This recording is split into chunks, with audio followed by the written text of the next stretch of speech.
এবং কর্মচারী তাদের সাথে কেমনে ব্যবহার করতে হয় তাও মানুষ জানতো না। এমনকি এমন এক অগ্নিপূর্ণ জমানা ছিল আইয়ামে জাহিলিয়ত, কোন ঘরে যদি মেয়ে জন্ম নিত তাহলে এই মেয়েকে হেয় করে তাকে সম্মান দেওয়া হতো না, তাকে জীবিতভাবে মাটির মধ্যে দফন করে দেওয়া হতো। নাউজুবিল্লাহ।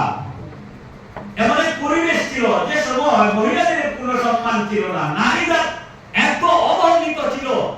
ব্যবহার তো দূরের কথা, একটা মহিলা জন্মগ্রহণ করেছে, যে মহিলা মাসে 10 দিন নাপাক থাকে, এই কথার উপর ভিত্তি করে মানুষ মহিলাদেরকে জীবিত দাফন করে দিত। নাউজুবিল্লাহ।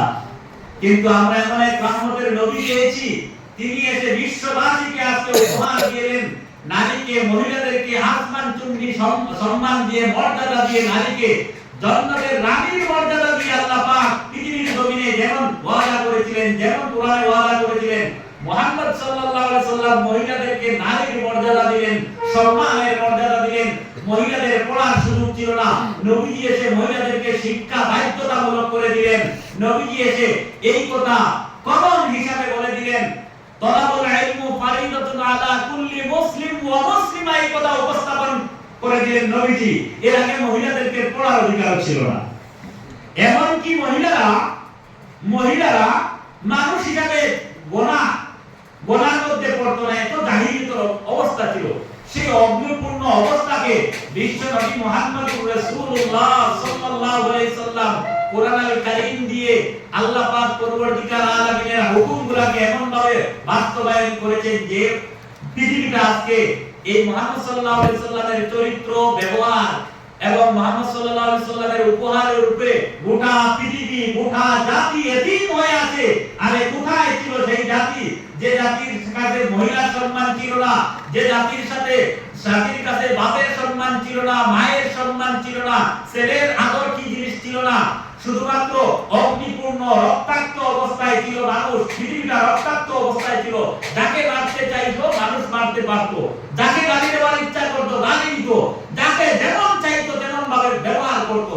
এই অবস্থাকে পরিবর্তন করে আজকে সুন্দর একটা সমাজকে উপহার দিয়েছেন মুহাম্মদুর রাসূলুল্লাহ সাল্লাল্লাহু আলাইহি সাল্লাম। আমরা আজকে জানবো মুহাম্মদ সাল্লাল্লাহু আলাইহি সাল্লাম মানুষের সাথে কিভাবে ব্যবহার করতেন, কিভাবে ব্যবহারের কথা বলেছেন, কোরআন কেমনে ব্যবহার কথা বলেছে, আল্লাহ পাক কেমনে কথা বলার কথা আদেশ দিয়েছেন, এটা আমরা জানবো ইনশাআল্লাহ। শুনতে চাও? মন দিয়ে শুনবা, কাজে লাগবে। যেহেতু আমি বারবার বলি, তোমরা এখানে আলিম বল বসে আছো, আলিমরা বসে আছো, আমাদের কাছ থেকে মানুষ শুনবে মানুষ কেমনে মানুষের সাথে ব্যবহার করতে হয়। হাদিস শরীফে এসেছে, তুমি যদি আল্লামা হয়ে যাও, হাজার হাজার হাদিস গোটা পৃথিবীর হাদিস তোমার ভিতরে চলে আসে, মানুষের সাথে যদি ব্যবহার করতে পারো না, তাহলে তুমি আলিম হয়ে কোনো লাভ নাই, কোনো ফায়দা নাই। ভাই সাহেব, আপনি ডাক্তার, ইঞ্জিনিয়ার, দল কিছু হয় না কেন, পৃথিবীর সবচেয়ে জ্ঞানী হয়ে যাও, কিন্তু মানুষের সাথে ব্যবহার করতে জানো না, তোমার জ্ঞানের কোনো মূল্য দুনিয়ায় নাই, আখিরাতেও নাই। সুতরাং ব্যবহার শিখতে হবে। ব্যবহার হচ্ছে একটা ইবাদত। আল্লাহ পাক কোরআনুল কারীমের মধ্যে বলে দিলেন, ইয়া আইয়ুহাল্লাযীনা আমানু কুলু কাওলান সাদীদা। আল্লাহ পাক বলেন ব্যবহারের ব্যাপারে কোরআনুল কারীমে আল্লাহ পাক বললেন যে আয়াতটা পৃথিবীর প্রত্যেক মুসলমানদের মেরিজ যে সময় হয়, বিবাহ সময় এই আয়াতটা উপস্থাপন করা হয়। কিন্তু একজন স্বামী একদিন জিজ্ঞেস করলেন, না হুজুর, অনেক আয়াত পড়ে রইল, এই আয়াতটা বিবাহের উদ্বায় কেন পড়া হয়? কোন স্বামী কি তোমাদেরকে প্রশ্ন করেছিল? কোন মহিলা কোনদিন বলেছিল যে আমার স্বামীকে আমার সাথে যখন বিবাহ করা হলো, এই আয়াতটা কেন শোনা হলো, কেন পড়া হলো? আরো তো আয়াত ছিল, নামাজের আয়াত ছিল, যাকাতের আয়াত ছিল, হজের আয়াত ছিল, কুলু কাওলান সাদীদা, এটা কেন বলা হয়? যুক্তি আছে না? কারণ হলো মানুষ বিবাহ যখন করে, আজ্ঞাত পরিচয় একটা মহিলার সাথে দেখা হয়, তোমার জাতের মহিলা নয়, তোমার গোষ্ঠীর মহিলা নয়, তুমি তাকে চিনো না, তোমার বাপের সাথেও মিলে না, মায়ের সাথেও মিলে না, তোমার রক্তের সাথেও মিলে না, অনেক দূরের একটা মহিলা, জীবনে কোনোদিন দেখো নাই, বিবাহের মাধ্যমে জীবনের দামিনী সঙ্গিনী হয়ে যাবে, শুধুমাত্র কবুলের মাধ্যমে তোমার সঙ্গী হয়ে যাবে। আল্লাহ পাকের হাবিব খুতবার মধ্যে, বিবাহের খুতবার মধ্যে আয়াতটা পড়ে স্মরণ করে দেন, যাতে করে কিয়ামত পর্যন্ত তোমরা যেই দিন যতদিন জমিনে বাঁচবা স্বামী হিসাবে, তোমাদের পরস্পরের একজন আরেকজনের ব্যবহার করতে পারো, এইভাবে ব্যবহার করতে পারো। এই হিসাবে বিবাহের শুরুয়াতে তোমাদের দুজনের সম্পর্ক যেদিন শুরুয়াত হবে সেদিন আল্লাহ পাক একে স্মরণ করে দিচ্ছে এই আয়াতটা আল্লাহকে, যাতে করে একজন আরেকজনের সাথে যখন ব্যবহার করবা সুন্দর ব্যবহার করবা। কুলু কাউলান সাদীদা, সুন্দর সুন্দর কথা বলবা, মিষ্টি মিষ্টি কথা বলবা, সহজ সরল কথা বলবা। আল্লাহ পাক আরো জানায় দিলেন পৃথিবীর মানুষ সহজভাবে সরলভাবে কথা বললে কি ফায়দা হয় শুনে রাখো। ইউসলিহ লাকুম আমালাকুম ওয়া ইয়াগফির লাকুম যুনুবাকুম, তোমাদের আমলগুলোকে আল্লাহ পাক পরিপূর্ণ শুদ্ধ করে দেন এবং তোমাদের আগামী আমলগুলোর মধ্যে গুনাহগুলিকে থেকে ভালো ব্যবহার করার কারণে গুনাহগুলিকে আল্লাহ পাক গুনাহগুলিকে ভালো ব্যবহারের কারণে আল্লাহ পাক গুনাহগুলিকে নিজের নামে আমলগুলো থেকে মিটায়া দেন। নবী এই আয়াতের তাফসীরে নবীর হাদিস মুফাসসিরিনে কেরাম বলেছেন, কোন মানুষ যদি মানুষের সাথে ভালো ব্যবহার করে উত্তম সদকা করলে অথবা হজ করলে যতটুকু সওয়াব পাবে, একজন মানুষ মানুষের সাথে ভালো ব্যবহার করলে তার সমান সমতুল্য সওয়াব পাওয়া যায়। সুবহানাল্লাহ, এত ভালো ব্যবহারের এত মাহাত্ম্য রয়েছে। আমরা মনে করেছি ইসলামের নামাজ রোজা হজ যাকাত এখানেই শেষ না। ইসলাম হলো কমপ্লিট কোড অফ লাইফ, সম্পূর্ণ জীবন ব্যবস্থার নাম হলো ইসলাম। ইসলামে ব্যবহার নীতি, ইসলামে রান্না নীতি, ইসলামে সংসার নীতি, ইসলামে পারিবারিক নীতি সব ইসলামে ইনক্লুডেড রয়েছে। আমরা নামাজ রোজা হজ যাকাতের মাসলাগুলো বয়ান করার জন্য ইসলামে কোরআনে হাদিসগুলো শুধু আসে না, ইসলামে এত তাকিদ রয়েছে ব্যবহার করার জন্য, ব্যবহারের জন্য। হাদিস শরীফে এসেছে, ভাই সাহেব তুমি বড় হয়েছো, আলিম হয়েছো, প্রধানকারী সাহেব হয়েছো, সহপাঠীর সাথে কথা বলতে পারো না, তোমার এই কারি সাহেবের কারিয়ানার মধ্যে কোনো লাভ নাই, কোনো ভ্যালু নাই। হাদিস শরীফে এসেছে, রুব্বা কারিয়িন ইয়াকরাউল কুরআন ওয়াল কুরআন ইয়ারাদুহু, बहुत सारे कारी है जो कुरान पढ़ते हैं लेकिन उसके कुरान तिलावत उस पर लानत करते हैं। কারণ কি জানেন? শুধু মনের মধ্যে তকব্বুরি যখন চলে আসবে, সহপাঠীর সাথে ভালো ব্যবহার করতে পারো নাই, তোমার ছাত্রদের সাথে কেমনে ব্যবহার করতে হয় তাও জানলা না, কিভাবে মানুষের সাথে ব্যবহার করতে হয় তাও জানলা না। এই ইলম নিয়া, এই আমল নিয়া, এই টিচিং নিয়া, এই কারিয়ানা নিয়া কিয়ামতের দিন আল্লাহর দরবারে খাড়া হতে পারবা না। ওয়াই এসেছে অসংখ্য কারি সাহেবরা, তারা তিলাওয়াত করবে, নিজেও পড়বে, মানুষকে শিখাবে, কিন্তু কিয়ামতের দিন তার কোনো ফায়দা হবে না, কোনো সওয়াব হবে না। কারণ হলো শুধু শুদ্ধ করে পড়লে হবে না, কোরআনের হুকুমগুলো মানতে হবে। আমার ভাইরা শুনুন, আমার নবী বলেন, নবীজি দুনিয়ার মানুষদেরকে মেসেজ দিয়ে দিলেন, ও পৃথিবীর মানুষেরা, খবরদার তোমরা বড়কে সম্মান করবা। হাদিস শরীফে এসেছে, মাল্লাম ইয়ারহাম সাগীরানা ওয়া লাম ইউওয়াক্কির কাবীরানা ফালাইসা মিন্না। উম্মতেরা, তোমাদের মধ্যে যদি কেউ বড়কে সম্মান করো না, ছোটকে যদি মহব্বত করো না, তাহলে তোমরা আমার উম্মত হওয়ার দাবি করবা না। বড় হয়েছে তুমি উনাকে সম্মান করো, ছোট যে হয়েছে তাকে মহব্বত করো। আমি কতদিন বলেছিলাম, বড়কে আমি কেন শ্রদ্ধা করব, সম্মান কেন করব? হাদিস শরীফে বিভিন্ন রওয়ায়াতে এসেছে, বড়কে এই কারণে আমি সম্মান দেব কারণ উনি আমার চেয়ে বয়সে বেশি বড়, আমার চেয়ে বেশি ফজরের নামাজ পড়েছেন, আমার চেয়ে বেশি তাহাজ্জুদের নামাজ পড়েছেন, আমার চেয়ে বেশি আল্লাহ আল্লাহ করেছেন। এই কারণে তিনি ইবাদতের দিক দিয়ে আমার চেয়ে বড়, সুতরাং উনাকে আমি সম্মান করব। ছোটকে কেন মহব্বত করব? বলে ছোটকে কেন আমি আমার চেয়ে ভালো মনে করব, মহব্বত কেন করব? নবীজি বলেছেন, তোমার চেয়ে বয়সে বেশি ছোট, সে তো তোমার চেয়ে বেশি বেঁচেছে জমিনও। এই জমিনে কম দিন বাঁচার কারণে গুনাহ কম করেছে, তোমার চেয়ে কবিরা গুনাহ হয়তো কম করেছে, তোমার চেয়ে নামাজ বেশি কথা কম হয়েছে, তোমার চেয়ে বলামত তার জীবনে কম আছে, বিদায় তুমি মনে করো হিয়া খায়রুম মিন্নি, সে আমার চেয়ে ভালো।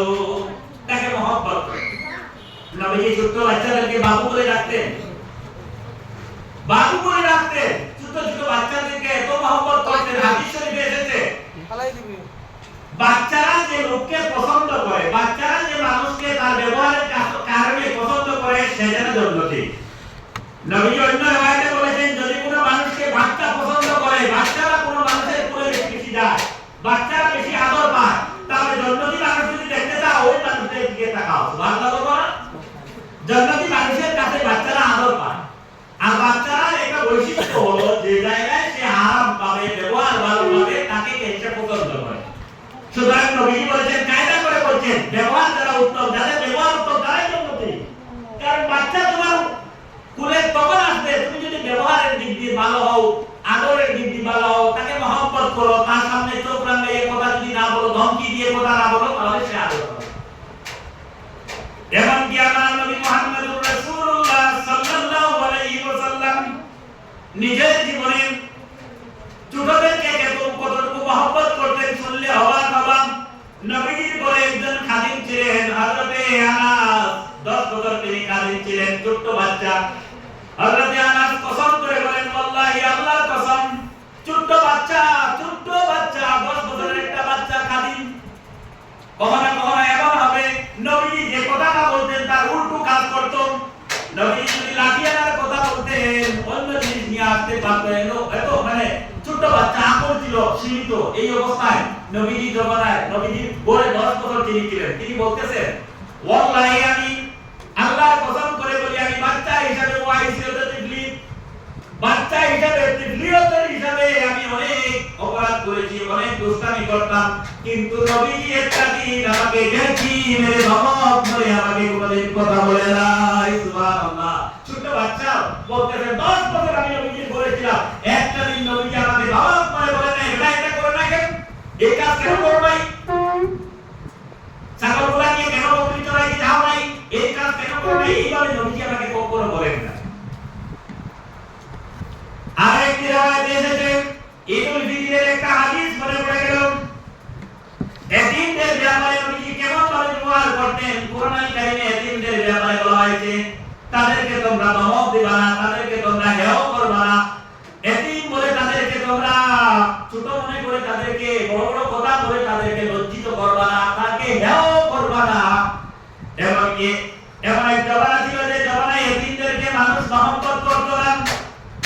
নবীজি সর্বপ্রথম ঈদুল ফিতরের দিন যেই দিন যাচ্ছেন, একদিন রাস্তার মধ্যে যাইতে আছেন, হঠাৎ করে কি ঘটে গেল, ছোট্ট একটা বাচ্চা, হাদিস শরীফে আব্দুল্লাহ বলে তার নামকে স্মরণ করা হলো। আব্দুল্লাহ একবার রাস্তার মধ্যে ছোট বাচ্চা উলঙ্গ অবস্থায় দাঁড়িয়ে আছে, কাঁদতেছে, এতিম বাচ্চা রাস্তার পাশ দিয়ে যাচ্ছেন। বাচ্চাটা যখন ঘরের মধ্যে ছিল, বাচ্চাটা সুস্থ ছিল, এতিম ছিল না, সবল ছিল, আদরের বাচ্চা ছিল, ভালো কাপড় পরতো, ভালো পোশাক পরতো, তার সন্তান ছিল, তার বাবাও ছিল। জিহাদের ময়দানে গিয়ে ইসলামের জিহাদের ময়দানে গিয়ে বাবা শহীদ হয়ে গেলেন। শহীদ হওয়ার পরে বাচ্চাটা এতিম হয়ে গেল। কিছুদিন পরে বাচ্চার মার বিবাহ হয়ে গেল অন্য পুরুষের সাথে, সঙ্গে ছোট্ট বাচ্চাটাও মায়ের সাথে চলে গেল। কিন্তু ওই স্বামীটা ছোট্ট বাচ্চাটাকে সহ্য করলো না, তার বাচ্চা নাই বলে ঘর থেকে তাড়িয়ে দিল। তার স্ত্রীকে, নবনির্বাচিত স্ত্রীকে, নতুন স্ত্রীকে আদেশ করলো, তোমার আগের সংসারের বাচ্চাকে মহব্বত করবা, আমার ঘর থেকে চলে যাবা, এমন করে ধমকি দিল। তুমি আগের বাচ্চাকে তুমি আদর করতে পারবা না। মা বাচ্চাকে কোলে নিয়ে বলছে, বাবা তোমার বাবা ইসলামের জন্য যুদ্ধ করে শহীদ হয়েছেন, তুমি এতিম হয়েছো, আজকে তুমি অনেক পর্দায় চলে এসেছো, আমি অসহায়, আমি যুবতী মহিলা, আমি তোমাকে নিয়ে অসহায় করলাম, আমার শাদী হয়েছে, আমি যদি অসহায় অবস্থায় তোমাকে নিয়ে কেমনে থাকি, আমার বিবাহ হয়েছে, আমার স্বামী তোমাকে সহ্য করতে পারে না, তোমাকে আদর করলে আমার স্বামী আমাকে মারধর করে, এমনকি শেষ পর্যায়ে আমার স্বামী বলে দিয়েছে, তোমাকে যদি আমি লালন পালন করার চেষ্টা করি আমাকে তাড়িয়ে দেবে, বাবা তুমি এই বাড়ি থেকে চলে যাও। ছোট্ট বাচ্চাটা বলছে, মা আমি কোথায় যাব, আমার তো আত্মীয়স্বজন কেউ নাই, কোথায় যাব মা, আমি তো এতিম, তুমি যদি আমাকে তাড়িয়ে দাও, আমার বাবাও নাই, কোথায় যাব।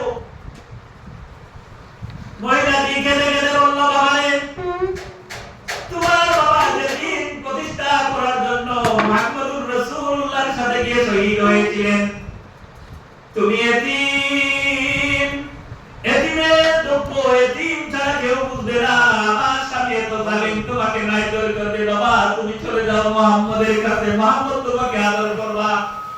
কারণ শুনেছি মুহাম্মদ ছিলেন এতিম, এতিমের কদর বুঝতে মুহাম্মদের পাশে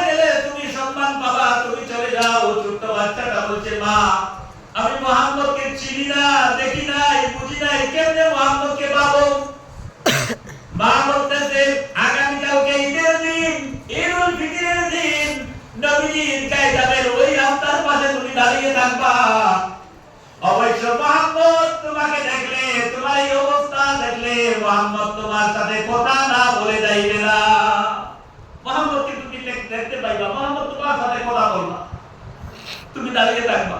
ছোট বাচ্চা রাত্রে খালি রইল না, উপবাস, আহার নাই, কাপড় নাই, পোশাক নাই, প্রত্যেক বাচ্চা আনন্দ করতেছে। বাবা সুন্দর কাপড় পরিধান করছে, মা আদর করে গোসল করাইয়া মিষ্টি মুখ করে বাবার সাথে দিল। ছোট বাচ্চা রাস্তার সামনে উলঙ্গ কাঁদতেছে। ঈদের দিন রাস্তার মধ্যে কাঁদলো। অনেক বাচ্চারা নিজের বাবার হাতে ধরে, দাদার হাতে ধরে, চাচার হাতে ধরে রাস্তা দিয়ে গমন করলো, সুন্দর সুন্দর পোশাক পরিধান করে। একটা লোক বাচ্চার দিকে তাকাইলো না। ঈদের দিন ছোট বাচ্চা কেন কাঁদে? কারণ এই জমানা ছিল, এতিমদেরকে মহব্বত করার কেউ ছিল না। কেউ তাকাইলো না, কেউ তাকাইলো না। এমন সময় এমন একজন ব্যক্তি আসলেন। তিনি আসার পরে তার চোখের দিকে যখন নজর পড়ে গেল, শরীরের দিকে নজর পড়লো, তার পা আগে গেল না, সামনে বসে পড়লেন। বললেন, বাবা তোমার কি হয়েছে? ঈদের দিন তো কাঁদতে নাই, তুমি কাঁদো কেন? তুমি ছোট্ট শিশু, তুমি কাঁদো কেন? বাচ্চারা বলছে, না আমি তোমার কাছে আমার দুঃখ বলবো না। আমার মা বলেছেন বিশ্ব নবী এই রাস্তায় দিয়ে যাবে, আমার দুঃখ মুহাম্মদ সাল্লাল্লাহু আলাইহি সাল্লাম ছাড়া কেউ আমার দুঃখ বুঝবে না। আমি মুহাম্মদকে যদি পাই তাহলে আমার মনের দুঃখ বলবো। ছোট্ট বাচ্চা কেঁদে কেঁদে বলছে। হাদিস শরীফে এসেছেন মুহাম্মদ সাল্লাল্লাহু আলাইহি সাল্লাম ছোট্ট বাচ্চাদের কথা শুনেন, কান্দন, চোখের পানি আটকাইতে পারলে না, দাঁড়িয়ে ভিজে ভিজে নবীজির চোখ মোবারকের পানিগুলা পড়তেছে। নবীজি বাচ্চার দুই হাত ধরে হাঁটুটা মাটির মধ্যে লাগাইয়া বাচ্চার সামনে বসে গেলেন আর বললেন, বাবারে ঈদের দিন কাঁদতে নাই কেন? তুমি কাঁদছো, একটু খুলে বলো, একটু খুলে বলো। যে নবী মুহাম্মদের কথা তোমার মা বলেছিলেন, আমি সেই নবী মুহাম্মদ। এবার কি তোমার দুঃখটা আমার সামনে বলবা? ছোট্ট বাচ্চাটা কেঁদে কেঁদে বলছে, সত্যি যদি আপনি মুহাম্মদ হও আমার মনে মনে আসতেছে সকালবেলা থেকে, সকাল থেকে আমি দাঁড়িয়ে আছি, একটা লোক আমাকে জিজ্ঞেস করলো না। কত মানুষকে দেখতে পাইলাম, নতুন নতুন মানুষ দেখতে পাইলাম, আমার পার্শ্ববর্তী মানুষ দেখতে পাইলাম, পাশের বাড়ির মানুষগুলা ছোট্ট ছোট্ট বাচ্চাকে সুন্দর কাপড় পরিধান করে ঈদের দিন নিয়ে যাওয়া দেখলাম, একটা বার আমার দিকে তাকাইলো না। তুমি এমন পুরুষ, এমন ব্যক্তি আমাকে জিজ্ঞাসা করলে, আমার সামনে বসে গেলে, তুমি নবী ছাড়া আর কেউ হবে না, শুধু আমার দুঃখ। ইয়া রাসূলুল্লাহ, আমার আব্বু জিহাদের ময়দানে শহীদ হয়েছেন, আমার মার নতুন বিবাহ হয়ে গেল, আমি এতিম অবস্থায় আছি। আমার মার যে জায়গায় বিবাহ হলো সেই জায়গায় আমার মা আমাকে আদর করলে, মা মায়ের খায়। আমার মায়ের স্বামী মার উপর অত্যাচার করে আমাকে আদর করলে, আমি উপবাস, আমি গত রাত্রে কিচ্ছু খাই নাই। ইয়া রাসূলুল্লাহ, কথা শুনে নবীজি চিৎকার দিয়ে কাঁদতেছেন, বাবারে এই অবস্থা তোমার সাথে হলো, আমি দেখতে পাইলাম না কেন? নবীজি দুই হাত ধরে বলতেছেন, বাবারে আজ থেকে যদি আমি মুহাম্মদ সাল্লাল্লাহু আলাইহি ওয়াসাল্লাম তোমার বাবা হয়ে যাই, আর ফাতিমা যদি তোমার বোন হয়ে যায়, আয়েশা যদি তোমার মা হয়ে যায়, বলো এবার তোমার কি দুঃখ মিটবে? নবী কাঁদতেছেন আর বলতেছেন, বাবা বলো তোমার কান্দন কি বন্ধ হবে? তুমি কাঁদো না। কাঁদা দেখে নবীজি কান্দন আটকাতে পারলেন না, চিৎকার দিয়ে নবীজি কাঁদতেছেন, বাবা তুমি এতিম, আমি নবী এতিম ছিলাম, তোমার কান্দন আমি সহ্য করতে পারছি না, তোমার কান্দন দেখে আমি আর আগাইতে পারলাম না। আমি নবী মুহাম্মদ তোমার বাবা হয়ে যাই, আমার মেয়ে ফাতিমা তোমার বোন হয়ে গেল, এবং আমার স্ত্রী আয়েশা তোমার মা হলে কি তোমার দুঃখ মিটবে? ছোট্ট বাচ্চাটা হাদিস শরীফে থেকে মুখটা এইভাবে মেলে, মুখটা মেলে বলতেছে, হ্যাঁ নবীজি আমার হবে যথেষ্ট হয়ে যাবে, আপনি যদি বাবা হয়ে যান। মুখ দিয়ে বলছে, আওয়াজ করতে পারছে না কান্দনের কারণে। নবীজিকে ইশারা দিয়ে বলতে হবে। নবীজি তাকে সঙ্গে নিয়ে ঈদের নামাজে গেলেন না, দেরি করলেন। নবীজি চলে গেলেন ঘরের মধ্যে, গিয়ে বলছেন, আয়েশাকে বলছেন, এই কারণে মাসলা শুনে রাখো, ঈদের দিন, ঈদুল ফিতরের দিন দেরিতে নামাজ পড়া উত্তম। কারণ এই দিন নবীজি দেরি করে দিলেন, নবীজি আদেশ করে দিলেন, খবরদার আজ থেকে ঈদের দিন এতিমদেরকে স্মরণ করবা, গরিবদেরকে স্মরণ প্রয়োজনে নামাজ দেরিতে পড়লে এই হাদিস শরীফে এসেছে নবী এই বাচ্চাটাকে নিয়ে চলে গেলেন, নামাজের বিলম্ব হয়ে গেল, নামাজ দেরি হয়ে গেল, বাচ্চাটাকে করে নিয়ে আয়েশাকে বলছেন, আয়েশা তোমার জন্য আল্লাহ পাক উপহার পাঠিয়ে দিয়েছেন, এই আব্দুল্লাহকে নাও, আদর করো, যত্ন করো, পোশাক পরে দাও, সুন্দর পোশাক পরাও, গোসল করাও, তাকে খাইতে দাও, আল্লাহ পাক তোমার দরবারে ঈদের দিন উপহার পাঠিয়ে দিয়েছেন। বলো সুবহানাল্লাহ।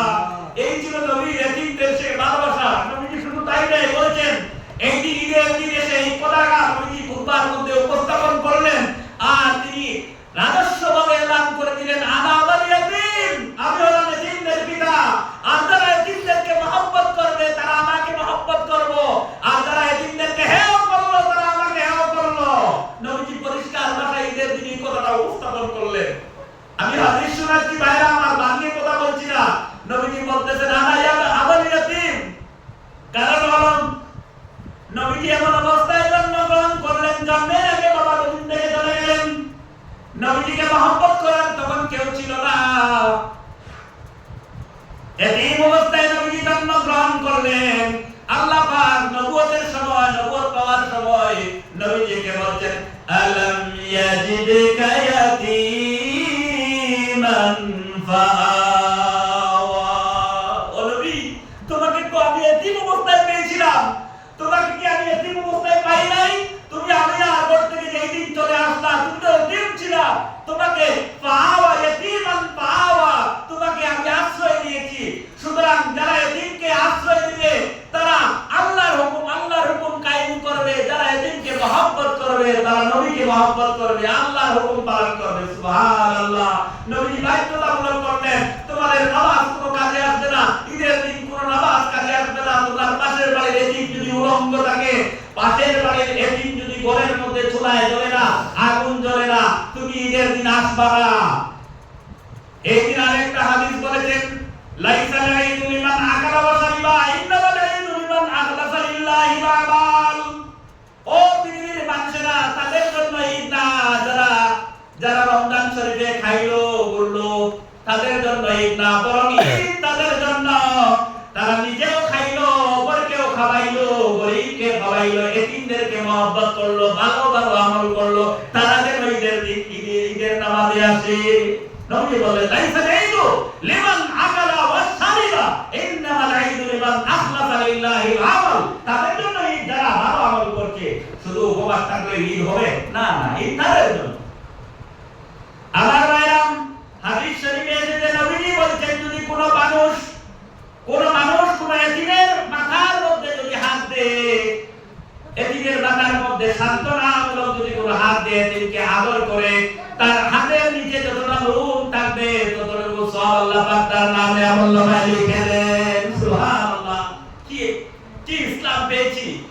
হাদিস শরীফে এসেছে, তোমার পাশে যদি কোনো এতিম থাকে আর তুমি এই এতিমের ঘরে যদি আহার থাকে না, তাকে তুমি যদি আহার নিয়ে দিতে পারো, আল্লাহ পাক পরবর্তীকাল আলামিন জান্নাতে তোমার আহারের ব্যবস্থা করে রেখেছেন। সুবহানাল্লাহ।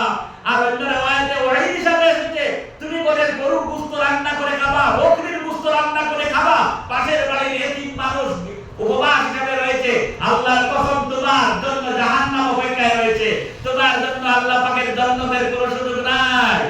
এতিমদেরকে যারা মহব্বত করবে না তারা জান্নাতে যাওয়ার আশা করুক না, নবী বলেছেন। এটা সব হাদিস বলছে। সুতরাং ভাইরা, এতিমদেরকে মহব্বত করবা, এতিমদেরকে মহব্বত করা হলো আল্লাহর সাথে মহব্বত। আমার ভাইরা শুনুন, শুধু নবীর সাথে ব্যবহার কেমন ছিল শুনলে, নবীর ব্যবহার আচরণ কেমন ছিল তোমরা শুনলে অবাক হবা।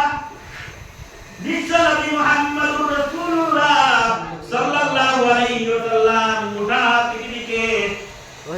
পৃথিবীকে আল্লাহর দিন প্রচারের জন্য এসেছিলেন, আল্লাহর দিন কায়েম করার জন্য এসেছিলেন।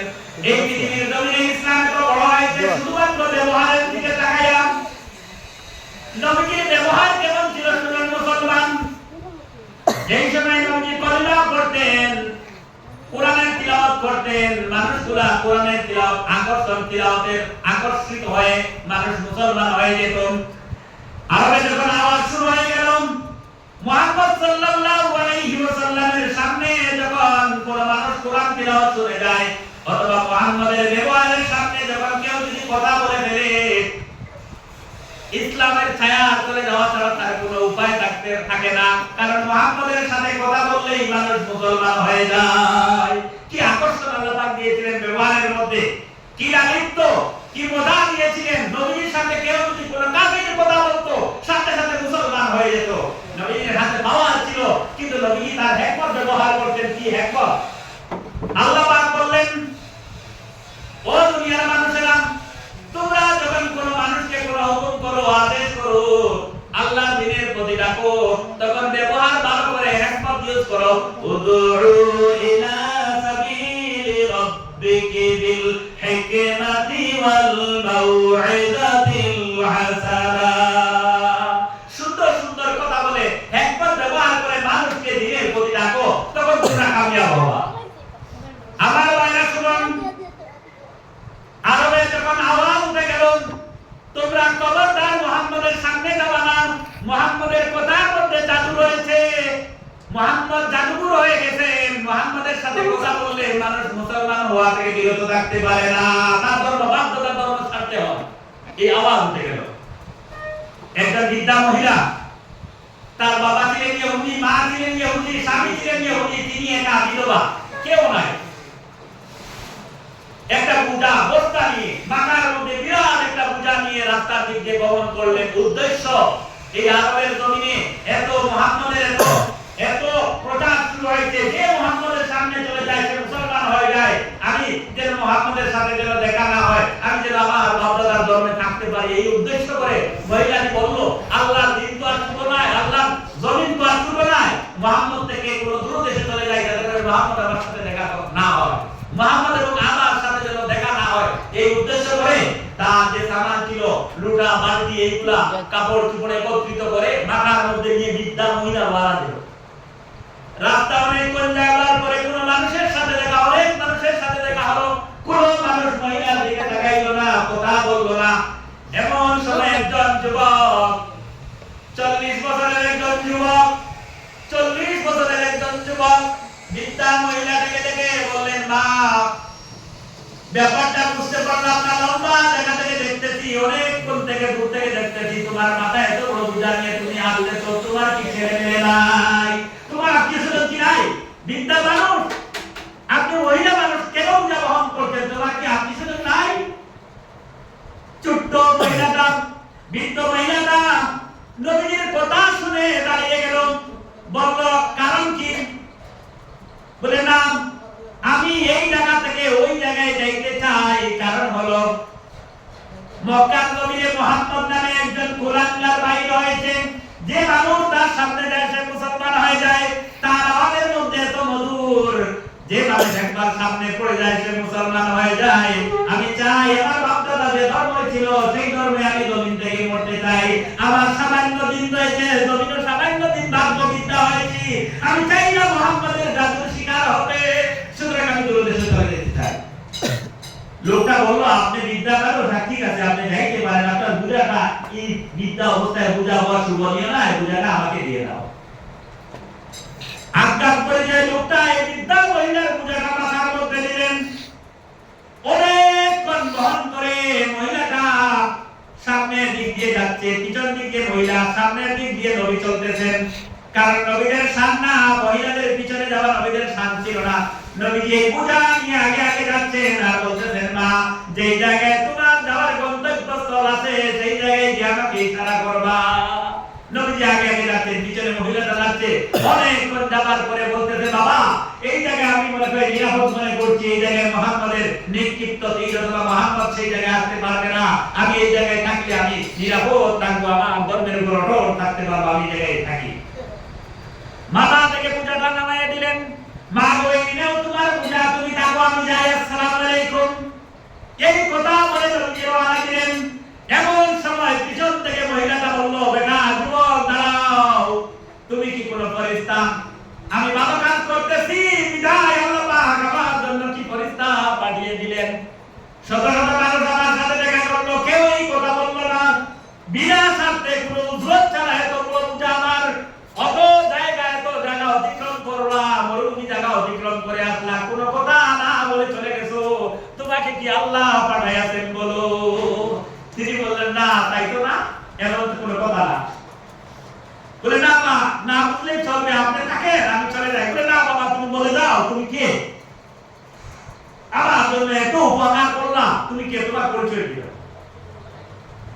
তিনি বললেন, মা গো, আমি যদি আমার পরিচয় দেই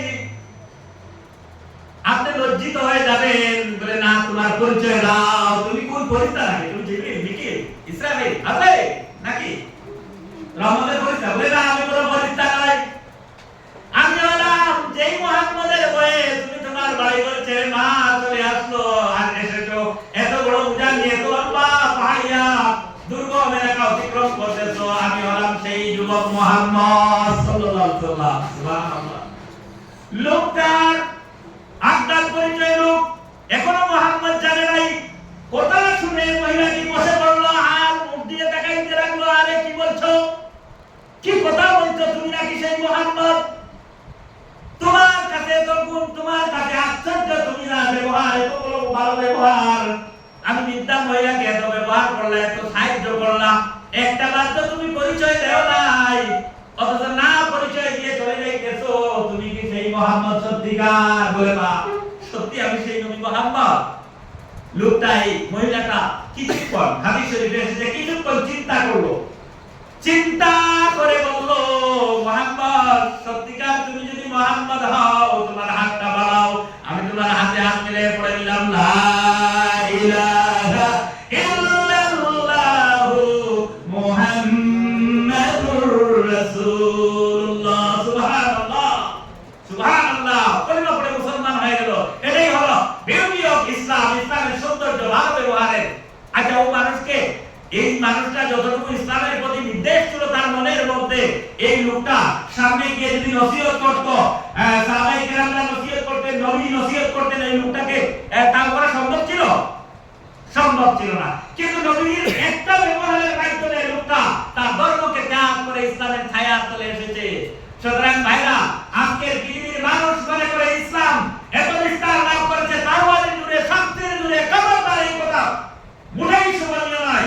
ইসলাম ব্যবহারের জুড়ে পৃথিবীর জমিনে বিস্তার লাভ করেছে। ইসলামের ব্যবহারের কারণে আজকে যাকে যাকে মানুষ ইসলামের ছায়া চলে এসেছে। আচ্ছা, গোটা পৃথিবীর ইতিহাস খুলে দেখা যায় ইসলামের এত সুন্দর ব্যবহার পৃথিবীও দেখে নাই, কোনোদিন শুনে নাই, জানে নাই। যেবার ইসলাম নিয়ে যারা রিসার্চ করে, ইসলামের ব্যবহার নিয়ে যারা রিসার্চ করে, হাদিস নিয়ে রিসার্চ করে, কোরআন নিয়ে রিসার্চ করে, মানুষগুলো বাধ্য হয়ে যায়, লা ইলাহা ইল্লাল্লাহু মুহাম্মাদুর রাসূলুল্লাহ পড়তে বাধ্য হয়ে যায়। ভাইরা, আবার শুনেন, নবীজিকে পিটানো হতো, নবীজির উপর অত্যাচার যখন করা হতো, আরবের মানুষগুলো মানুষকে নবীজিকে অত্যাচার করতে কোনো কিছুর কমি না করে নাই। এমনকি তায়েফের ময়দানের ইতিহাস করলে, বুখারী শরীফের যে ইতিহাস আমি পড়লাম, আরে চোখ দিয়ে পানি পড়তেছে, নবীজির উপর কি অত্যাচার হলো। নবীজিকে পাথর মারতে মারতে বেহুশ করে দিলেন, নবীজি বেহুশ হয়ে পড়ে গেলেন তায়েফের ময়দানে। তিনটা জায়গা আজও হাকিরা গিয়ে তায়েফের ময়দানে তিনটা জায়গা এখনো রয়েছে, সেই জায়গা রক্তাক্ত জায়গাগুলো থেকে নবীজি বেহুশ হয়ে গেলেন। কিছুক্ষণ পরে হুশ আসলো, আবার বাচ্চারা ঢিল মারতে লাগলো।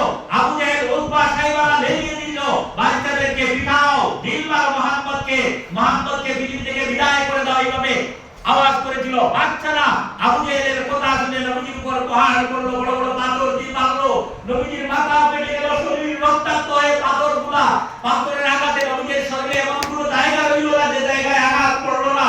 বেহুশ হয়ে মাটির মধ্যে পড়ে গেলেন, আবার হুশ হলেন, আবার বেহুশ হলেন। তৃতীয়বার যে জায়গায় নবীজি বেহুশ হয়ে পড়ে গেলেন, সেই জায়গায় এত রক্তাক্ত হয়েছে, জায়গাটা রক্তে লাল হয়ে গেল, পেতলা হয়ে গেছে রক্তে জমিন, নবীজির রক্তে। বেহুশ অবস্থায় জিবরিল এসে বলতেছেন, ইয়া রাসূলুল্লাহ, আপনার এই অবস্থা কাদের রাগ করেছে, আপনি কিছু বলুন আল্লাহর দরবারে। নবীজিকে সামান্য সহযোগিতা করে নবীজি যখন একদম একটা বাগানের মধ্যে চলে গেলেন, বাগানটা ছিল হযরতে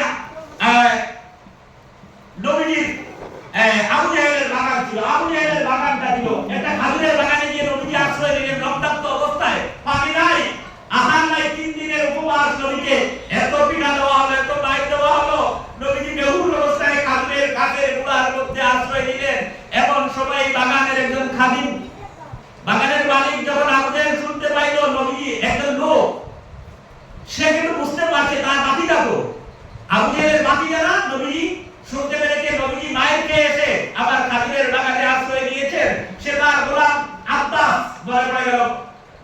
থেকে এসে আব্বাসকে বলল, আব্বাস খাজুরের এক পাতলা জুস নিয়ে ওই লোকটাকে পিলাও। বেহুশ অবস্থায় আমার বাগানে আশ্রয় নিয়েছে মোহাম্মদ। আব্বাস একটা খাজুরের জুস নিয়ে নবীজির সামনে চলে আসলেন। বুখারী শরীফ থেকে শোনাচ্ছি, এই জুসের পেটলা নিয়ে, এই জুসের গ্লাসটা নিয়ে নবীজিকে বলছেন, ইয়া রাসূলুল্লাহ, এই নেন। নবীজিকে বলছেন, তখন কিন্তু নবীজি পরিচয় দিচ্ছেন না, বলছেন আপনাকে আমার মালিক পাঠিয়েছেন এই খাজুর মুখ করার জন্য, খাজুরের জুস আপনাকে দেওয়া হচ্ছে। আপনার শরীর দুর্বল, আপনার শরীরের তো রক্তগুলো বাইরে হয়ে গেছে, আপনি খাওয়াতে পারতেছেন না, বইতে পারতেছেন না, কথা বলতে পারতেছেন না। আমার মালিক আবু জেহেল আর উতবা দুইজনের মিলে একটা বাগান ছিল, খাজুরের বাগানটা উতবা এবং আবু জেহেলের ছিল। এই আবু জেহেলের পক্ষ থেকে, উতবার পক্ষ থেকে উপহার হিসেবে খাজুরের জুসটা খান। নবী যখন জিজ্ঞেস করলেন, জিজ্ঞেস করে খাজুরের কুফা হিসেবে যখন পাইলেন মালিকের তরফ থেকে দেওয়া হয়েছে, তিনি খাজুরের জুসটা পান করলেন আর বলতেছেন, তার দিকে তাকায় তাকায় বলতেছেন, তোমার নাম না আব্বাস? লোকটা অবাক হয়ে গেল, আরে আমার মালিক আমার নাম দেন না আব্বাস। আবু জেহেল তখন তার মালিকের নাম জানতো না, তার বাড়ি ছিল মিশর, তার নাম আব্বাস। সে অবাক হয়ে গেল, আরে তুমি আমার নাম কেমনে জানলা? আমার নাম আব্বাস, আমার নাম তো কেউ জানে না, এলাকার আব্বাস বলে, আমাকে ইকবাল বলে জানে, তুমি আব্বাস কেমনে জানলা? নবীজি বললেন, তুমি, তোমার বাড়ি মুসা আলাইহিস সালামের বাড়ির পাশে না? তুমি ইউনূস আলাইহিস সালামের বংশধর না? আমি নবী, ইউনূস আলাইহিস সালাম নবী। এক নবীর খবর আরেক নবীর কাছে তাকে বলো, সুবহানাল্লাহ। নবীজি অবশ্য অবস্থায় বলতেছেন, বাবা তুমি আব্বাস, তুমি ইউনূস আলাইহিস সালামের গ্রামের মানুষ, আমি তোমাকে চিনতে পেরেছি। লোকটা অবাক হয়ে গেল, আরে নবীর এই কথা শুনে সে অবাক হয়ে গেল। লোকটা বলতেছে, আব্বাস বলতেছে, আমি অপেক্ষা করতেছিলাম কোনদিন যদি মুহাম্মদকে পাই, মুহাম্মদের চেহারা দেখে আমি মোলাকাত করে আমি মুহাম্মদের সামনে ঈমান নিব। এই কথা শুনে নবীজির রক্তাক্ত অবস্থায় সে লোকটা বলল, ইয়া রাসূলুল্লাহ, ইয়া রাসূলুল্লাহ, আপনি আমার এখানে এসেছেন, আপনি আপনার সেবা করার জন্য আল্লাহ পাক আমাকে পাঠিয়েছেন, আপনি কি চান বলেন? লোকটা বলতেছে, ইয়া রাসূলুল্লাহ, আপনি যদি অনুমতি দেন আপনার হাতে আমি কলিমা পড়ব। নবীজি রক্তাক্ত অবস্থায় হাত বাড়িয়ে দিলেন। ইউনূস আলাইহিস সালামের বাড়ির পাশের আব্বাসটা নবীজির হাতে হাত তুলে পড়ে দিল, লা ইলাহা ইল্লাল্লাহু মুহাম্মাদুর রাসূলুল্লাহ। কিছুক্ষণ পরে আবার নবীজি বেহুশ হয়ে পড়ে গেলেন। জিবরিল আমিন এই বাগানের পাশে এসে দাঁড়ালেন আর বলতেছেন, ইয়া রাসূলুল্লাহ, তোমার আল্লাহ তোমাকে আমাকে পাঠিয়েছেন তোমার অনুমতি চাইতে, তুমি যদি অনুমতি দাও এই যে দুটো পাহাড় দেখতো তাইফের ময়দানে কাফিররা তোমার উপর অত্যাচার করেছে, তুমি যদি অনুমতি দাও এই পাহাড় দুটো একত্রিত করে সমগ্র কাফিরের মুষ্টি এক মুহূর্তে শেষ করে দেব, অনুমতি চাই। নবীজি জিবরাইলকে বলছেন, জিবরাইল এই কেমন কথা বলতেছো? তাইফের ময়দানে আবার নবীজিকে জিবরাইল বলতেছে, অন্তত অনুমতিটা দাও। যারা আপনার এই অবস্থা করলো, রক্তাক্ত অবস্থায়, বেহুশ অবস্থায় আপনাকে বানায়া আপনাকে এই বাগানের মধ্যে একা একা রেখে চলে গেল, একটু অনুমতি দাও। আবু জেহেলের গোষ্ঠী, উতবার গোষ্ঠী, কাফিরের গোষ্ঠী চিরতরে শেষ করে দেই। নবীজি অবশ্য অবস্থায়, বেহুশ অবস্থায়, রক্ত মাখা মুখ দিয়ে বলতেছেন, আরে জিবরাইল, আমি যদি এইভাবে বলি আর আমার কোথায় যদি তোমরা পাহাড় দিয়ে দিয়ে এই কাফিরদেরকে শেষ করে দাও, তাহলে আমি কার কাছে গিয়ে পৌঁছাবো? না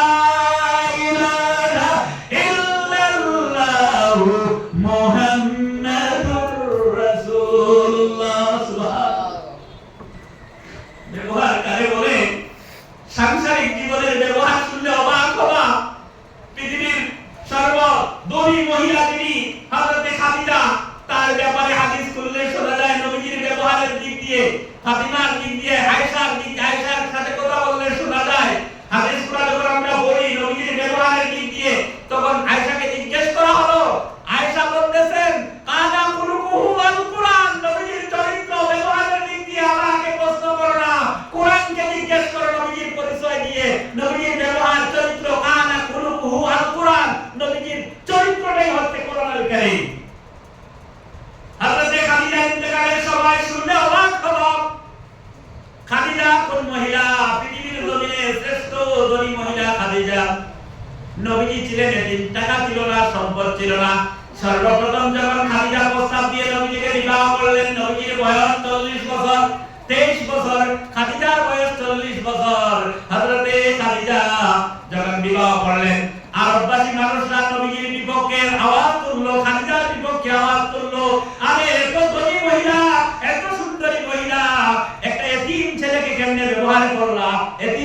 ব্যবহার করলা, খাদিজা কি আমার মতো সৌন্দর্য টাকাওয়ালা যুবকদেরকে দেখে নাই?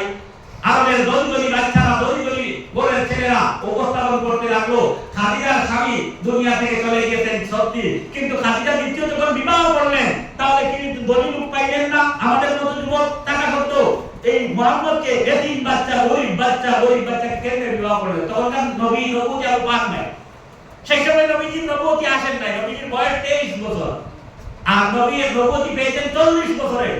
বিবাহ হচ্ছে খাদিজার সাথে, খাদিজার বয়স 40 বছর। হযরত খাদিজা যখন এই কথা শুনলেন, মানুষ বিভিন্ন কথা বলছেন খাদিজা কি অপরাধ করেছেন, এই কথা শোনার সাথে সাথে খাদিজার প্রভাব ছিল আরবে, তাম ইন্ডাস্ট্রিগুলিকে বন্ধ ঘোষণা করলেন আর বললেন যত শ্রমিক আছো, যত সুতা আছো, এলাকার যত মানুষ আছো, আমি তোমাকে দাওয়াত দিলাম, একদিন ইফতার করাবো বা একটা মাহফিলে দাওয়াত দিলেন খাদিজা। এই মাহফিলে প্রধান অতিথি বানালেন নিজের নব স্বামীকে, সবেমাত্র স্বামী মুহাম্মদকে প্রধান অতিথি বানালেন, খাদিজা উপস্থিত হলেন। মুহাম্মদকে সামনে রেখে খাদিজা বলতেছেন, ও আরববাসীরা, আমার কানে চলে আসলো, তোমরা মুহাম্মদের নামে হেয় করতেছো, মুহাম্মদকে কেন আমি বিবাহ করলাম? মুহাম্মদের যে ধনী মানুষ টাকা হতো, মুহাম্মদকে কেন বিবাহ করলাম? মুহাম্মদের যে সুন্দর সুন্দর যুবক আছে, তথাপি কেন বিবাহ করলাম? আমার কলিজায় আঘাত করেছি, আজকে এই কথার জবাব দেওয়ার জন্য তোমাদেরকে রেখেছি। ঠিক আছে, আমি মুহাম্মদকে বিবাহ করেছি, আমার স্বেচ্ছায় করেছি। আচ্ছা তোমরা বলো, আরবের নবীদের মধ্যে শ্রেষ্ঠ খানদানের নাম কি বলো? গোটা আরববাসীরা বলল আরবের মধ্যে শ্রেষ্ঠ খানদান হলো কুরাইশ। তিনি বললেন আমার স্বামী হলেন কুরাইশের একজন সন্তান। সুবহানাল্লাহ, সুবহানাল্লাহ। খানদানের দিক দিয়ে শ্রেষ্ঠ। পুনরায় হযরত খাদিজা বললেন, আচ্ছা একবার বলো, এই আরবের জমিনে একজন যুবকের নাম বলো, সত্যবাদী, চরিত্রের দিক দিয়ে শ্রেষ্ঠ, ব্যবহারের দিক দিয়ে শ্রেষ্ঠ একজন যুবকের নাম বলো। সবাই এই কথা সবাই নিল, একজন আরেকজনের দিকে তাকায়। শেষ পর্যন্ত বাধ্য হয়ে গেল খাদিজারে, তোমার পাশে যিনি বসে আছেন উনার চেয়ে চরিত্রবান, সুন্দর ব্যবহারী মানুষ আর পৃথিবীর মধ্যে নাই। মুহাম্মদের পরিচয় দিয়ে দিল, মুহাম্মদের চেয়ে সুন্দর ব্যবহার, মুহাম্মদের চেয়ে চরিত্রবান যুবক পৃথিবীর জমিনে নাই। 3 নম্বর তোমরা বলেছো মুহাম্মদ গরিব, আমি কেমনে গরিব হিসাবে ব্যবহার করলাম, বিবাহ করলাম, গরিব মানুষকে কেন বিবাহ করলাম? আমার সাথে মানায় না, আমি মিলিয়নার, কোটি কোটি টাকা আমার, আমি কেন ভিখারি মানুষকে বিবাহ করলাম? এটা মানায় না সত্যি। খাদিজা চিৎকার দিয়ে বললেন, আরে মুহাম্মদের টাকা কেমনে থাকবে? ছোটবেলা দুনিয়াতে আসার পূর্বে বাবা চলে গেলেন, আত্মীয় স্বজনরাও চলে গেলেন, কিছুদিন পরে 2 বছর পরে মা চলে গেলেন, এতিম অবস্থায় বড় হলেন। কেমনে টাকা পয়সা হবে? এতিম অবস্থায় এতিমদের কি টাকা থাকে বেশি? এতিমরা তো এতিম হিসাবে বসবাস করবে। সবেমাত্র 22-25 বছর, 23 বছর হলো, যুবক 25 বছরের টাকা সঞ্চয় করার সময় হলো, কেমনে ধনী হবে? লোকটা তো থাকবে গরিব। আমার স্বামীর চরিত্রের দিক দিয়ে 1 নম্বর, খানদানের দিক দিয়ে শ্রেষ্ঠ, ব্যবহারের দিক দিয়ে শ্রেষ্ঠ, শুধু একটা কমজোরি, এই পৃথিবীর জমিনে মুহাম্মদের চেয়ে গরিব তো আর কেউ নাই। এটাই তো। আচ্ছা এবার বলো তো, তোমাদের মধ্যে শ্রেষ্ঠ ধনী কে? এই মজলিসের মধ্যে শ্রেষ্ঠ ধনী কে? সবাই চিৎকার দিয়ে বললো, খাদিজা তোমার চেয়ে ধনী এই আরবের বুকের মধ্যে কেউ হতে পারে না। এবার খাদিজা চিৎকার দিয়ে বলেন, শোনো রাখো আরববাসী, শুনে যাও আরববাসী, আমি যদি হই শ্রেষ্ঠ ধনী, আজকে কোটি কোটি মানুষকে সাক্ষী রেখে আমার স্থাবর এবং অস্থাবর সব সম্পত্তি আমার স্বামী মুহাম্মদের নামে আমি লিখে দিলাম। এবার বলো সবচেয়ে ধনীকে? সবাই এবার বলতেছে মুহাম্মদের চেয়ে ধনী আর কে হতে পারে? আল্লাহ পাক আয়াত নাযিল করলেন এক পর্যায়ে গিয়া, ওয়াজাদাকা আইলান ফাগনা, অথবা আলাম ইয়াজিদকা ইয়াতীমান ফাআওয়া। ও নবী, তুমি এতিম ছিলে, তোমাকে আশ্রয় দিয়েছি খাদিজার মাধ্যমে। ও নবী, আলাম ইয়াজিদকা ইয়াতীমান ফাআওয়া ওয়া ওয়াজাদাকা দাল্লান ফাহাদা ওয়া ওয়াজাদাকা আইলান ফাগনা। ও নবী, তুমি ভিখারি ছিলে, তুমি গরিব ছিলে, তোমাকে আমি দৌলতমন্দ বানিয়ে দিয়েছি। বলো সুবহানাল্লাহ। সুবহানাল্লাহ। ইন্তেকালের সময় চলে আসে,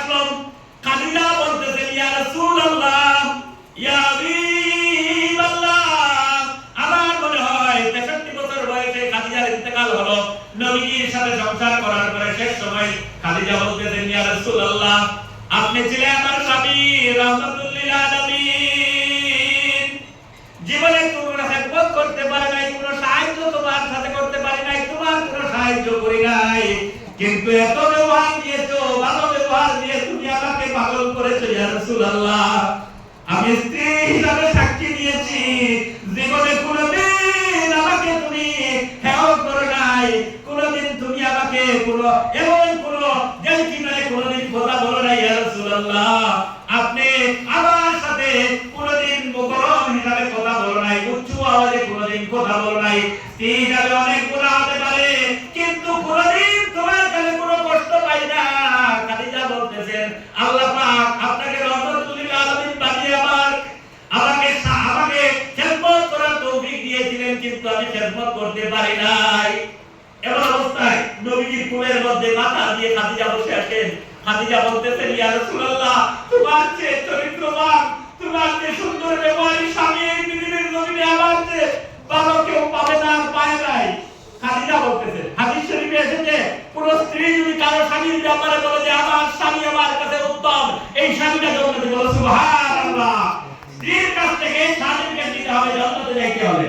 কোন মহিলা যদি তার স্বামীর ব্যাপারে বলে যে আমার স্বামী ভালো স্বামী, ব্যবহারের দিক দিয়ে যদি বলে, চরিত্রের দিক দিয়ে বলে, আল্লাহ পাক ফেরেশতাদেরকে বলে দেন ও আমার ফেরেশতারা লিখে নাও, তোমরা জানো না যে স্ত্রী সব সময় তার সাথে থাকে ওই স্বামী সম্পর্কে সে ভালো থাকবে, ওই স্ত্রীটা তাদেরকে দিয়েছে, তোমরা লিখে নাও এই স্বামীটা জান্নাতে, বলো সুবহানাল্লাহ।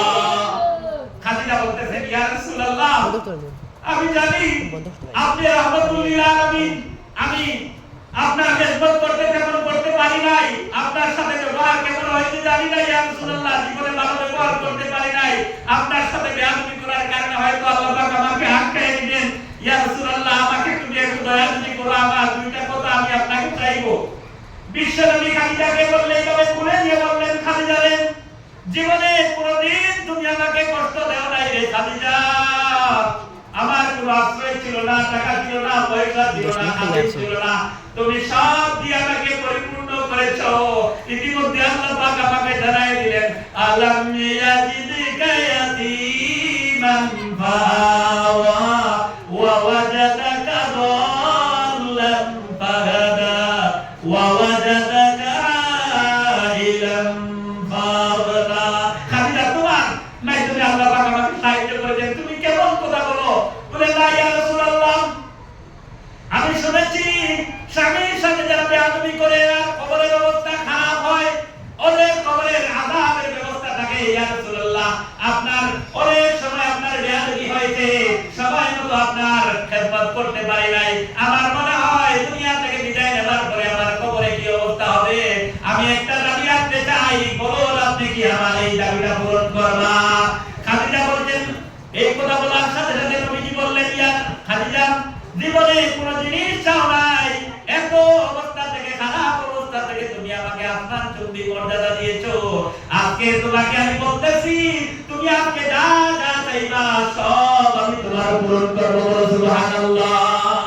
খাদিজা বলতেছেন ইয়া রাসূলুল্লাহ ইয়া রাসূলুল্লাহ আমি বেশি জিনিস চাইবো না, আমি টাকা চাইবো না, পয়সা চাইবো না, অলংকার চাইবো না, আমি একটা জিনিস চাইবো, আমার কবরের সওয়ালের জবাবটা যদি আপনি আমার এই মুখ থেকে কবরের সওয়ালের জবাব আসবে না, কারণ তোমার সাথে আমি অনেক বেয়াদবি করেছি, গুস্তাখি করেছি, হাত দিয়ে পা দিয়ে মুখ দিয়ে, আপনি আমার হয়ে স্বামী হিসাবে রাহমাতুল লিল আলামিন হয়ে কবরের সওয়ালের জবাবটা আমার পক্ষ থেকে যদি দিয়ে দেন তাহলে আমার জন্য যথেষ্ট হবে। নবীজি আমার হাসি মুখে চোখের পানি ফেলে নবীজি খাদিজার কপালে চুমু দিয়ে বললেন খাদিজা রে তুমি আর কি চাও বলো, তুমি আপনি যা যা চাইবা সব পূরণ করব। খাদিজাকে বললেন, খাদিজা বললেন ইয়া রাসূলুল্লাহ আপনার হাত মুবারক যার শরীরের মধ্যে লেগে যায় তার শরীরে জাহান্নাম হারাম হয়ে যায়, আমাকে আপনি যদি আপনার মুবারক হাত দিয়ে গোসল দিয়ে আমাকে বহন করে আপনি জানাজা পড়াই আপনি কবরের মধ্যে রাখবা। নবীজি বললেন মঞ্জুর খাদিজা। 3 নম্বর খাদিজা বলতেছেন ইয়া রাসূলুল্লাহ শুনেছি গুনাহগার যারা, সুদকুর যারা, যাদের টাকার মধ্যে বেদাল আছে ওরা কবরে শোয়ার পরে ওদের মুখটা কিবলা থেকে পূর্বমুখী হয়ে যায়। ইয়া রাসূলুল্লাহ আমি সম্পদশালী মানুষ, আমার অজান্তে হয়তো কোনো সময়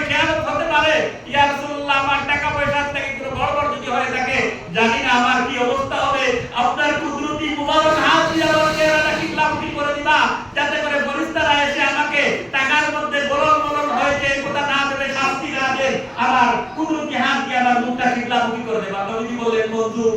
খাদিজার ইন্তেকাল হয়ে গেল। নবীজি গোসল করালেন, জানাজা পড়ালেন, খাদিজাকে দাফন করলেন, সবাই চলে গেলেন। বা কবরের মধ্যে যখন রাখলেন, খাদিজার চেহারাটা নবীজি হাত দিয়ে কিবলামুখী করতেছেন, কিন্তু খাদিজার চেহারাটা কিবলামুখী না হয় আসমানমুখী হয়ে যায়। কি আশ্চর্য কথা! একজন মৃত ডেড বডি মহিলা, তিনি চেহারাটা নবীজির হাত দিয়ে কিবলামুখী করেন, কিবলামুখী থেকে আসমানমুখী হয়ে যায়। এখন সবাই বারবার করতে লাগলেন, নবীজির চক্ষু দিয়ে পানি আসতে লাগলো। গায়েব থেকে আওয়াজ আসলো, ইয়া রাসূলুল্লাহ, আপনি খাদিজার চেহারা যতবার কিবলামুখী করবা ততবার আসমানমুখী হয়ে যাবে। কারণ খাদিজা তোমাকে যে সাহায্য করেছেন, খাদিজার সাহায্যের কারণে আজকে খাদিজার চেহারা কিবলামুখী হওয়ার প্রয়োজন নাই। কিবলার মালিক আরশে আজিমের সাথে খাদিজার চেহারার সম্পর্ক হয়ে গেছে।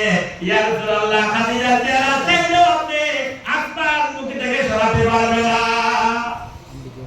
দাফন করা হয়ে গেল। तमाम সাহাবায়ে কেরাম চলে গেলেন। খাদিজার পাশে, কবরের পাশে নবী দাঁড়িয়ে আছেন জান্নাত। সাহাবায়ে কেরামরা জিজ্ঞাসা করলেন, ইয়া রাসূলুল্লাহ, আপনি জানতা কেন? নবীজি বললেন, ইয়া রাসূলুল্লাহ, ইয়া রাসূলুল্লাহ, আপনি জানতা কেন?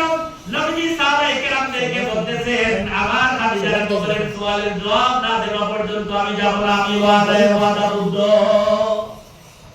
এমন সময় গায়েব থেকে আওয়াজ আসলো, ইয়া রাসূলুল্লাহ, খাদিজার কবরের সওয়ালের জবাব দেওয়ার জন্য, খাদিজার সওয়ালের জবাব আপনার স্বামী, আপনার সার্টিফিকেট খাদিজা দিয়েছেন, আর খাদিজা যেভাবে আপনার সার্টিফিকেট দিয়েছেন, খাদিজার চরিত্রের ব্যাপারে, আপনার চরিত্রের ব্যাপারে এবং খাদিজার মেহনতের ব্যাপারে যে সার্টিফিকেট আমাদের কাছে এসেছে, আল্লাহ রাব্বুল আলামিন কবরের সওয়ালের জবাব দেওয়ার জন্য খাদিজার পক্ষ থেকে আল্লাহ রাব্বুল আলামিন দিয়েছেন। সুবহানাল্লাহ। আজকে সময় সম্পূর্ণ হয়ে গেল। শেষ হওয়ার কারণে আজকে আমার এই অসম্পূর্ণ এই উত্তম কথা বলা সম্পর্কে যে বিষয়টা ছিল সম্ভব হলো না। যদি সম্ভব হয় আগামী বছরে এই বিষয়ে যদি বেঁচে থাকি তাহলে এই বিষয়ে আলোচনা করার চেষ্টা করব। আল্লাহ পাক আমাকে যা বলালেন, আমরা যা শুনলাম, অন্ততপক্ষে মানুষকে মানুষ হিসেবে মর্যাদা দিব, বড়কে সম্মান দিব, বৃদ্ধকে সম্মান দিব, ছোটকে মহব্বত করব, মহিলাকে মহব্বত করব, মাকে মহব্বত করব, সম্মান দিব, ছোট ছোট বাচ্চাদেরকে আদর করব, আর মানুষের সাথে ভালো ব্যবহার করব। কোন মানুষ যদি আমাকে গালি দেয় তাকে আমি গালি দিব না, তাকে আসসালামু আলাইকুম দিব। কোন মানুষ যদি কাউকে গালি দেয়, তুমি তাকে, তোমার সাথে গালি দেওয়ার শক্তি থাকবে, তুমি তাকে গালি দিবা না। ইসলাম গালিকে পছন্দ করে না, মোকাবেলা অন্যায়ভাবে মোকাবেলাকে প্রশ্রয় করে না, শান্তির বাণী ইসলাম প্রচার করে। সুতরাং আমরা যেন মানুষের সাথে মুহাম্মদ সাল্লাল্লাহু আলাইহি ওয়াসাল্লাম যেভাবে কথা বলতেন, যেভাবে ব্যবহার করার কথা বলেছেন, কথা এবং ব্যবহার করতে পারি। ওয়া আখিরু দাওয়ানা আলহামদুলিল্লাহি রাব্বিল আলামিন। আসসালামু আলাইকুম ওয়া রাহমাতুল্লাহি।